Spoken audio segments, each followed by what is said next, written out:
my really sinister reason for having a podcast is because when I need information, I don't want to have to go and pay a coach or an expert. I can call them up and say, "Hey, would you like to be a guest on my show?" And I'm getting like a free personal coaching session. Somebody can explain to me, like I'm Forrest Gump, how something works that I want to learn about. And so it's purely selfish. You just heard Chris Castanes accidentally saying the quiet part out loud. And honestly, I respect it. Why pay for coaching when you can just interview the coach? It's the podcasting equivalent to going to Costco for the free samples and calling it lunch. I'm David Beckmeyer, and you're listening to Monetize This, a show best enjoyed with headphones, so nobody knows what you're doing. Chris hosts You Are Going to Be Great at This, a podcast about entrepreneurship that proudly refuses to motivate you, which, in a world drowning in hustle culture and motivational nonsense, feels refreshingly honest. Let's meet him properly. Well, Chris, thanks so much for making time for this silly little show. Well, thanks for having me on the silly little show.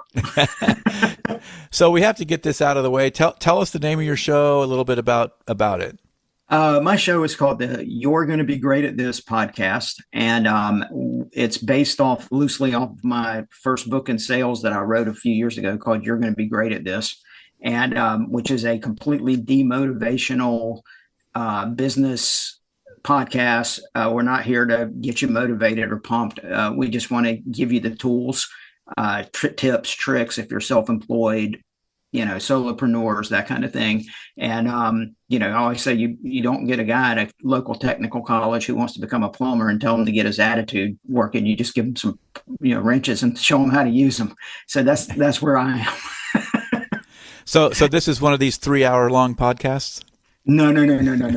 Absolutely not. It's a very short podcast. If we have a guest, it's probably a 15-minute episode. And without a guest, there's a few solo episodes, and I run out of gas at about minute 6.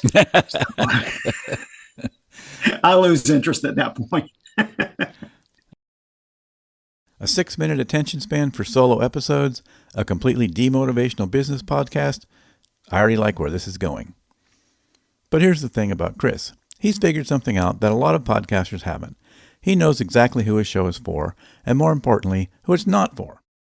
I'd rather have 200 good, happy listeners than have 10,000 that are just kind of come and go. As long as it builds that little tribe of snarky idiots like me that are trying to just learn this stuff.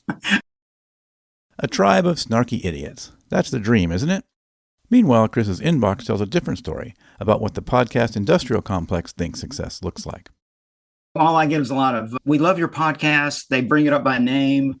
You could tell it's a very AI driven email, and "We love what you're doing, but we think you could do better, and here's what we can do to help you get your show in the top 10 or whatever." I don't even know where to find the top 10. I don't know where to find these numbers, and I don't. Honestly, I don't know if I should care. "We love your podcast." Narrator voice. They have never listened to your podcast. These emails are so transparently AI generated, they probably dream in ChatGPT prompts. But Chris has a point buried in that frustration. What are these numbers actually worth, especially when the game might be rigged? There is one podcast I listen to a lot, and it's a marketing guy. And apparently he has jumped tremendously in these lit rankings, but and he gives great information and stuff. But one of the things I've thought about, I just had an epiphany. He tends to give out swag to people. Go to our show notes, give us a 5-star review, post it on social media, screenshot it, and I'll send you a t-shirt or something. And you're like, okay, so if he's doing all that and he's getting these 5-star reviews and it's bringing him up in the algorithms and whatever, what's next is, we'll have like corporate sponsorship of t-shirts that are all going to get mailed out to everybody if you just take a 5-star review of the world's worst podcast, say. It could be like, it's like, so if you're listening to something and it's like, I don't know what this podcast is, but he told me to send me a free t-shirt, is that really a value, and does that make those numbers of value at that point, and those rankings and things? If you can payola if anybody remembers what payola was back in the old days. So, Ah, yes, the time-honored tradition of buying 5-star reviews with branded merchandise. Nothing says authentic listener engagement quite like a 100% cotton tee. It's payola, but make it tote bags. And this brings us to a beautiful irony. Chris started podcasting after being a guest on some truly terrible shows. I look back at all those old podcasts when I was a guest, and some of them were just horrendous. I mean, people were recording me while I was riding in the car on the phone with the windows down, and it was just perfect for them. They just didn't I was like, this is so immature sometimes. One guy was recording me while I was on the phone, and you could hear my squeaky back door going the whole time. And, so I was like, this is weird. But it seemed like the bar was so low that, by the time I did it, I was like, okay, nobody's going to care what I do. Anything I'll do at this point is going to kind of look good.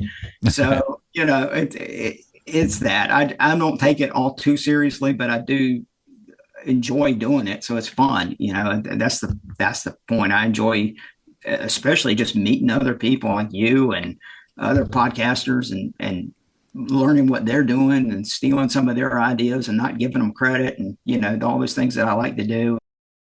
Recording while driving with the windows down, a squeaky door providing the soundtrack, the bar was low. So low it was practically underground. And you know what? That's almost liberating. When the standard is not actively terrible, you can just make the thing. Though Chris did try to learn from the podcast experts, emphasis on tried.